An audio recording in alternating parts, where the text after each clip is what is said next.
Alright, so this is the interview with Miss Cleopatra, the administrative assistant.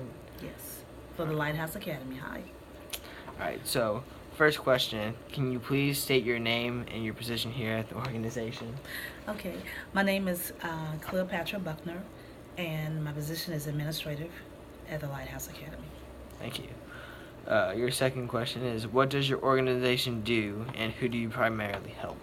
Okay, our organization um, does a lot for the community. We are an after school program. We assist children with their homework from K through the eighth grades, Monday through Thursday. So they come here after school to get assistance with their homework. We strongly encourage the parents to follow up with them every night to make sure that their homework is done. And we also offer, they get a hot meal every day that they come. And we thank Dare to Care because they make sure that they bring the food for them. It is free, so they don't pay anything. We are a nonprofit organization, and we are a service to the whole community, the whole city of Louisville. But mostly the ones that are in Newburgh area comes. There are others that may come from other areas, but we service the whole area. It's up to the parents. But there are 4 schools that actually will bus the children to the Lighthouse. Those schools are Newburgh Middle School, Hartstern, Price, Hartstern Elementary, Price Elementary, and Hartstern, Price, and can't think of the other one. But I'll think of it before we finish. But it's only 3, and those 4 buses will bring the children here, and they will, after school they'll bring them here. So of course the parents will have to pick them up afterwards, but they do make sure that they get here. And those are the only 4 schools that will do that.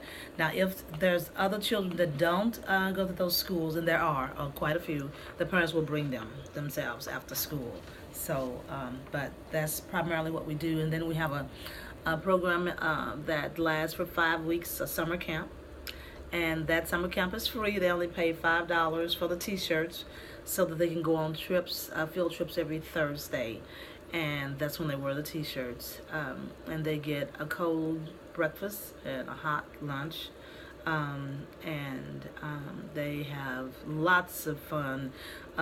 We do, make sure that they have science and math, the core subjects, just to sharpen their tools. But it's basically a summer camp, and it's full of fun.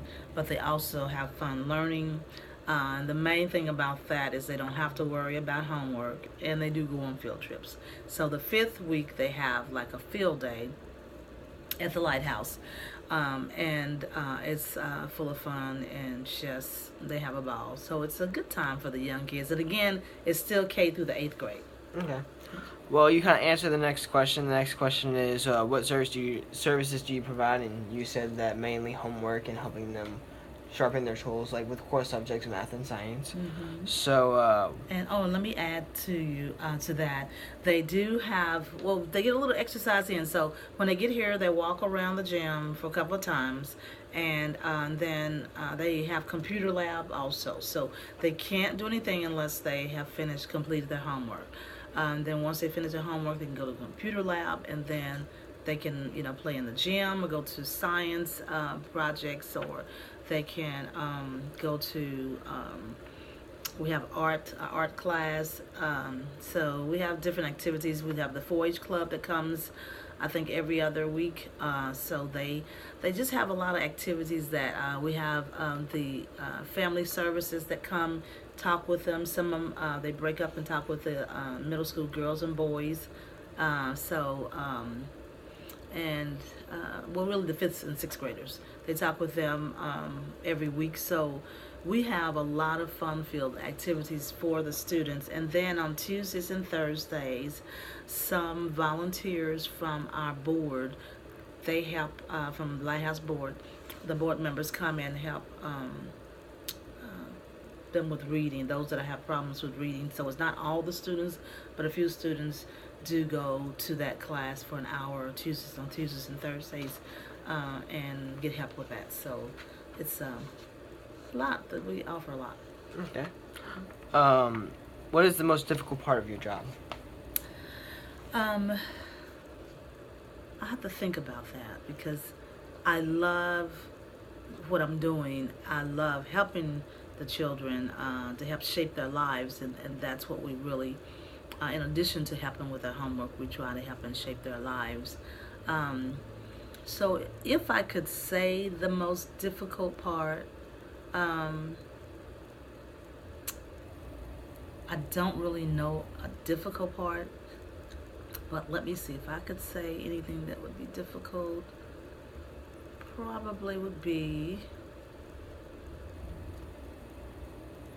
uh,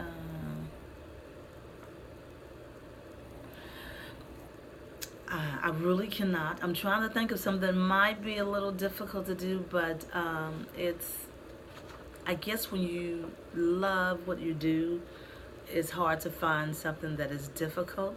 But I would say maybe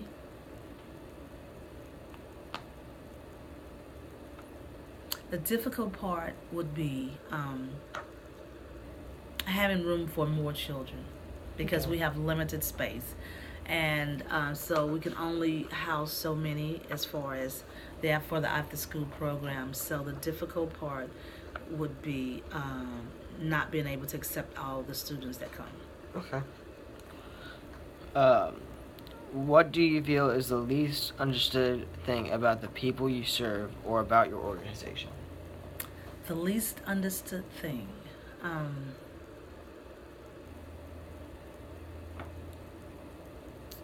Can you read that question again so I can make sure? Oh, you're saying about the people that we serve Or about your organization? or about our organization. Um, I think maybe the least understood thing is all the wonderful people that fund this organization Okay. and the hard work that they do to keep this organization done. And that may be because we don't personify that. We Okay. don't, we let them know. And sometimes, like when we have like the end of year or for the Christmas holiday, at the end we have a play. Some of the board members, they attend, but we don't personify the fact that they come all the time, have meetings all the time, do the assessment of how to make this program better. We don't share that enough with the students and the parents and the community that we serve. So they don't have any idea of how much work is put into this organization to keep it running the way that it does. And then even the volunteers from the board that keep the grass cut, keep the flowers, keep everything in shape, come in and fix whatever's broken. We don't give out all that information. From time to time, we may share it with the students and the parents, but I think that's the least understood thing to the community that we serve, what it takes to keep it running. Okay.